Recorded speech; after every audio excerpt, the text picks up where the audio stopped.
Hi everyone, I'm Alister Benn and you're watching Expressive Photography. Following on from yesterday where I answered a question about quiet scenes and how to process those, the second question I'm going to look at today is from Grant Newton, and it is: when building a composition, do you start from the foreground or the background mostly? So stay tuned for me to make a big exploration into the whole concept of composing and how we build up relationships between foregrounds and backgrounds. My relationship with composition has changed a huge amount over the last 20 years. I think when I first started, I had no concept of composition at all. I didn't used to think about foregrounds, backgrounds, and middle ground, or the relationship between them at all. I just used to see things that caught my eye and point my camera at them. And it's kind of funny that I've gone full circle to that. But I went through a phase where I studied formal composition at a very high standard, sort of university level, where the whole concept of understanding the relationship between the front and the back became very formulaic, almost to a certain extent. Now, what I want to do is look at a subject, and I'm going to choose the sea stacks at Vik in Iceland as an example. It's somewhere I've spent a massive amount of time. I must have spent, nearly a year of my life on Iceland, and an awful lot of it on the beaches of Iceland. So if we jump into the screen recording here, we can see these are the famous sea stacks. And this is ironically the very first photograph I took of them, which you take from a very elevated point on the cliffs looking down. And of course, they're volcanic, and they're dynamic, and they're jagged and angular, and you've got puffins and fulmars flying around, and it's just a really dynamic place to be, and it's totally understandable why so many people want to go and visit these particular things. So when I first went there was a distinct fascination with the place, and it was that fascination with the place and the structures that kind of drove me initially.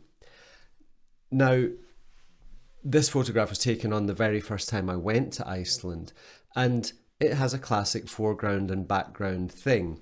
Now, these sea stacks, you can't ignore them. They're the elephant in the room. You go to the beach and they're there. And it's automatic for us to want to have them in the frame, because that they're the subject in many cases. So in terms of the question, I think typically the backgrounds, if the background is the main geographical thing, so think about, these types of features, recognizable, iconic sea stacks and mountains. So the Buccleuch Moor in Scotland, or these sea stacks off Iceland, or the Kyrkjafell on Iceland is another really dynamic mountain. If you don't have that in the frame, you don't have the geographic indicator of where you are. So I think the background is the kind of the hook in many of these types of photographs. The foreground in this shot is far less important, but the purpose of it is to add depth and more environmental context, the black beach, the black rocks, things like that. So you're adding something to the composition. Now, as far as shots go, this is 10 years old now, and I can't admit to saying that it holds a huge amount of draw on me anymore, but at the time it was a kind of a fundamental thing. So as I spent more time there, it was their resilience that drew me. So they are the subject. So the foreground in this photograph is obviously the waves and the ocean, but it's the things themselves that are the most important things. So they become the whole subject, and there's less kind of context here. And I think using a zoom lens and zooming in on these types of things fills the frame with the interest. And I've done that to great effect in many places around the world by just zooming into the thing that's the most important thing. There's a big danger in looking for foregrounds to complement backgrounds. If we skip to the next frame here, this was an attempt to show the environment that we're in, and the sea stacks, as you can see, are now they're such a tiny part of the frame. They only occupy, a few % of the whole real estate within the frame, and most of it's filled with, what some would call boring grass or whatever. But this type of shot shows more of the place and gives you a better sense of where you are. And the sea stacks again are just used as a kind of an end point, a kind of a destination. So they're not only literally giving you somewhere to travel to through the frame, but they also tell you where in the world you are. If they weren't there, this could be anywhere in any number of different Arctic countries, that type of escarpment, snow, bleak conditions. Without those sea stacks, it could be in Norway or Greenland or a whole bunch of other places. Identifiable features give us a geographical context. Now, I know for a fact that I used to go to places like this and look for foregrounds. I'd walk along the shoreline and find rocks, and using the sweep of the ocean and things like that to try and draw the eye from something in the foreground, some kind of hook that kind of leads the eye through to the background. And I think this was kind of the pinnacle of where I got to with that methodology. This is quite a challenging composition. The sweep of the beach draws you right out of the frame to the left-hand side. And there's actually a vertical relationship. There's a vertical relationship between this rock in the water and the sea stack. So that creates a straight line, which is actually quite a static compositional element. So there's an awful lot of horizontal and vertical lines in this composition that are kind of juxtaposed with big areas of luminosity. The cliffs themselves are very bright with the snow, the surf, that cloud up in the right hand side, the sort of triangle of white that's going around the rock in the river. So this, I think, was the kind of, I still quite like this photograph. Again, it was taken quite a few years ago, maybe 7 or 8 years ago. But this is less about looking for compositions than seeing relationships. And I think in answer to the question, what do I do now? I don't look for foregrounds. I don't look for backgrounds. I just notice relationships between different parts of the frame. If I only see the sea stacks at the back and I enjoy the way the surf and the waves are crashing around those, that is what I will photograph. If I see something graphically in a foreground that draws me to it, and I can juxtapose that with a background, then that's what I'll do, if that relationship somehow creates a resonance in me. I think there's a danger in any form of composition is to go looking. The more we look, the less we actually feel and experience. As I spent more time at this beach, the isolation and the bleakness and the challenge of the environment, this was a classic Iceland day, blowing a howling gale, storms coming through, snow flurries coming through, freezing cold, very, very challenging.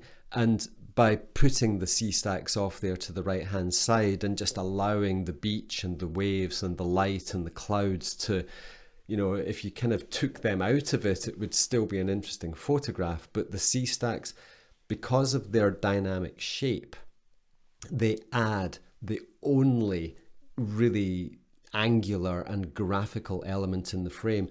And angular and graphical elements create energy and dynamics and a focal point. And even though they're out there in the corner, which isn't particularly lit, they still draw the eye, ironically more so than the brightest part of the sky and that warm light in the middle of the frame.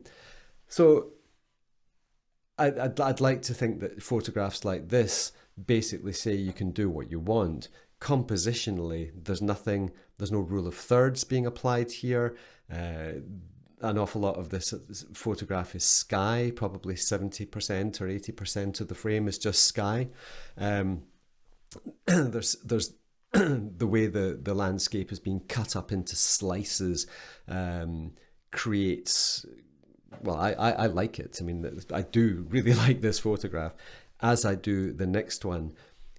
I think this is a very similar concept. Obviously, we're using more powerful colors. We have a strong cool to warm transition. This is a very long exposure. I think this was 5 or 10 minutes. It was quite a long time.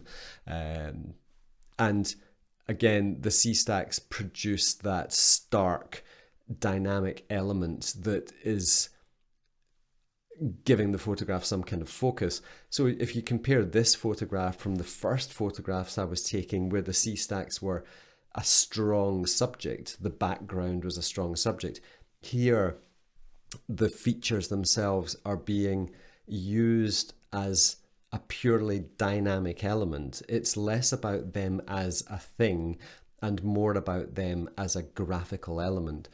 And I've taught this an awful lot in workshops over the years, and an awful lot in my ebooks and the videos that I do, is trying to strike away from this subject-driven photography. It's easy to talk about these things as things, whereas if we stop thinking about this as a beach and surf and clouds and sea stacks, and just think about it in purely luminosity, contrast, and color terms, then we have tones, we have geometry, and we have contrast and luminosity.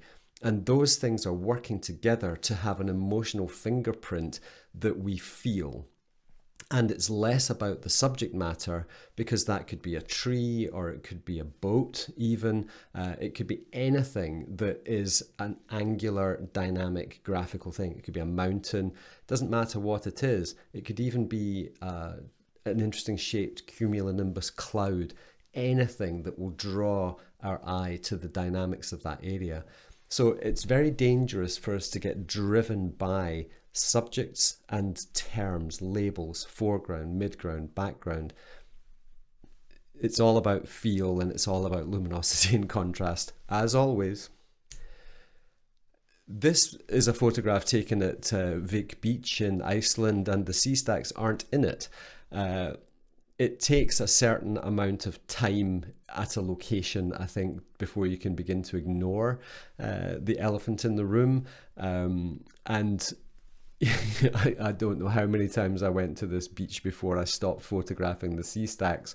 But again, you know, it's easy for us to drive up to a car park, see the sea stacks, and then they become the focus for everything we want to do. I liked the geometry and the power and the energy of this particular photograph as well. I appreciate this isn't everyone's cup of tea, and I appreciate that it might not necessarily be as dynamic and graphic and engaging as some of the other ones that we might have looked at. But it's an important point to make. Finally, this is a shot also from Iceland. This is the Stocksnes area, which is further east on the south coast of Iceland, another very famous location. And this is another great example where that ridge line of mountains is such a dynamic and engaging subject. And in winter, it's so dramatic. And even without beautiful dynamic light, I still love the energy and the emotion of this particular photograph. And the use of the foreground here with this kind of sweeping snow line that goes up this black sand dune and leading you to that tiny little point of yellow on those other dunes. I don't believe this is another photograph that obeys any real rules. You know, it's very centered up the middle, but it's what I saw. I was running a workshop and I saw this particular scene, and it was just, yes, that's just the way everything splays out from the foreground and builds up into this crescendo at the background. Now, is this about the background, or is it about the foreground, or is it about the relationship of the whole thing? And I think that's the final point I want to make, is that everything in the frame is important. It doesn't matter if it's at the front, the sides. The sides of an image are actually incredibly important because they determine whether you want to leave the scene or whether you want to stay in the scene. And this is where luminosity and contrast are so important. We have to want people to stay, to remain, to feel as if the image is complete. So I think in terms of just any advice I can give on this particular question about building images from the front or the back is, the biggest danger is the thing I did for probably a decade, which is seeing something in the background and then looking for foregrounds. Because I personally think it's poison for creativity. If you don't notice a relationship between a foreground and a background, then you're probably forcing it. And I used to know it. I used to feel it in my chest when I was forcing compositions to try and come together to become a whole thing. And I used to hate myself for it because it was like, all right, there's the background. I have to find something. Oh no, the light's getting incredible. I'd better move now. Oh no, the light, now it's going to rain. And oh, there's another photographer walking into my frame. It was just tension. You will definitely make your best photographs when you're not looking for foregrounds. I can guarantee that. And that therapeutic, beautiful moment, I think the best compositions are the one you just recognize, where you just say, right, that is a relationship. That is me in the landscape. So yeah, we'll leave with this final photograph, which is a little bit unconventional, but I think it illustrates the point quite well. Well, hopefully you found that useful. The whole concept of building foregrounds and background relationships is quite complex, and hopefully the images that we've been looking at demonstrate the importance of understanding that there are real and explicit relationships in many cases, and if there isn't, then it can be a danger to try and force them. If you found this useful, please consider subscribing, but also check out at the end of this video the links to the other videos that I think you may find useful, which also cover some of these topics in more detail. And of course, please consider buying either the ebooks that I publish or the processing videos that help to tie in an awful lot of these concepts, and I'm sure would help you in your own journey as landscape photographers. Thanks for watching. Tune in again tomorrow for the next question in this daily series, when I will be looking at something else. See you tomorrow. Bye for now.